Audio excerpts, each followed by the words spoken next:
Let's move on to the 4A state title game. 3:30 kick down on Saturday in Indianapolis. You're talking about a Bishop Dwenger team facing an East Central team coming off an impressive performance last week, a 21-zip victory. What do you see as the biggest keys of this game specifically for the Saints? Well, I think just keep doing what you're doing. I think Bishop Dwenger's done tremendous all season in just being physical, disciplined, determined, and just really kind of taking teams out of their game. And it was kind of weird. We usually have real close games with Dwenger, and last week was kind of they blew out South Bend St. Joe. It was something a little different that we hadn't seen the latter half of the year with the Saints, but they're just playing tremendous right now, and those guys really got it going on.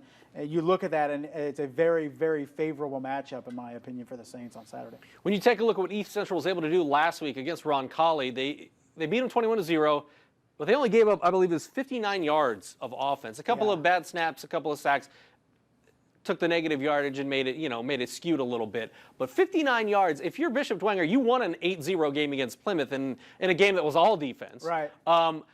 But what is the biggest key to going up against a defense that has held an offense as good as Roncalli's to 0 points in a huge game, in a semi-state game? Yeah, I mean, that's the thing. It's going to start up front and, really kind of get a push and dominate, open some holes up, and Amon Clark establish that running game with Clark and give Blake Pichelny some time to make some plays vertically. So on paper, it really looks like a game that's going to be a defensive struggle and points at a premium, which may be a little bit different than the Snyder game on Friday.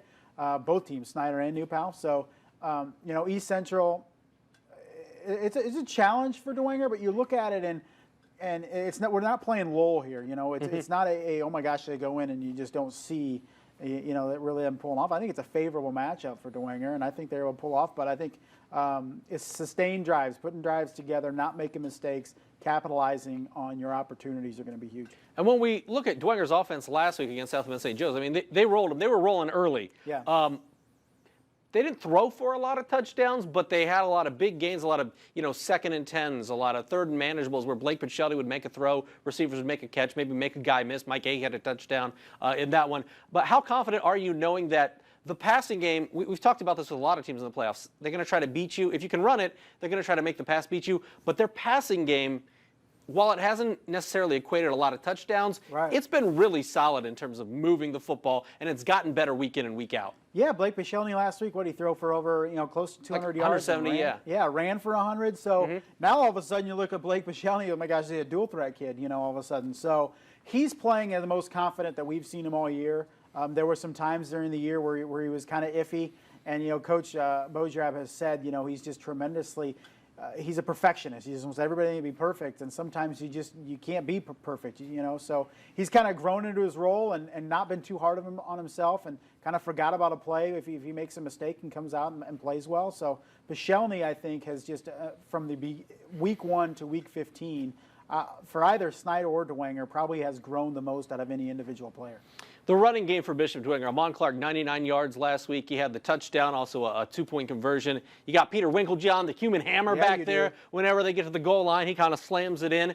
If you're those two guys, do you head into this game thinking, okay, there's going to be a lot on my shoulders because, as we mentioned, the defense for East Central has been very good in stopping talented offenses? Yeah, I think what going through your mind if you're a Winklejohn or any of those players on that Bishop Dwenger offense is, look, we probably are going to have a limited amount of opportunities to score in this game. So when we have the chance, we need to take advantage and score points. I think Dwenger has done a great job throughout the season doing that. When they get inside the red zone, they make teams pay and they're scoring touchdowns, not settling for field goals or even turning the ball over on downs or with turnovers.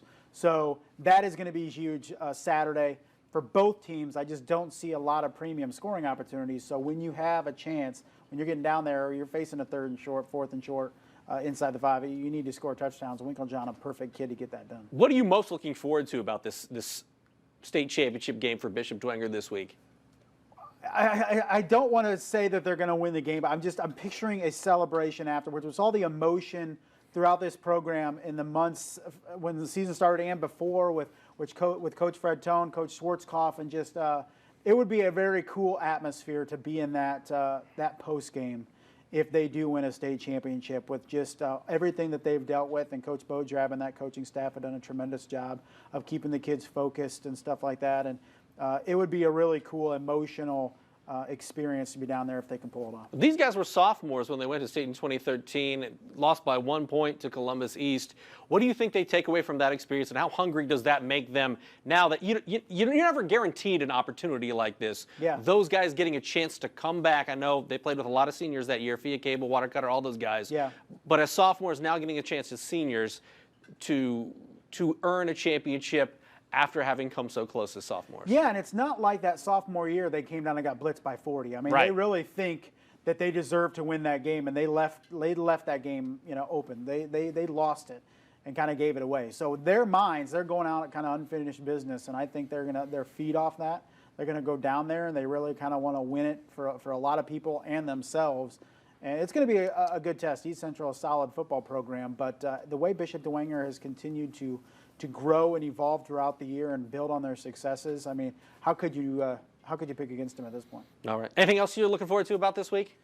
I leave for Florida on Saturday, but other than that, so. Well, there you go. That's really that's the biggest key. That's the biggest takeaway here It on is, Inside no. the Zone is the Kenny family vacation. Yeah, coming up. here's something I'm not looking forward to is every state championship weekend, it always rears its ugly head, the parochial versus public debate. And every year, whoever wins, if it's a parochial school, it's, because they won because they're parochial, whether it's LCC or Dwenger or anybody down there.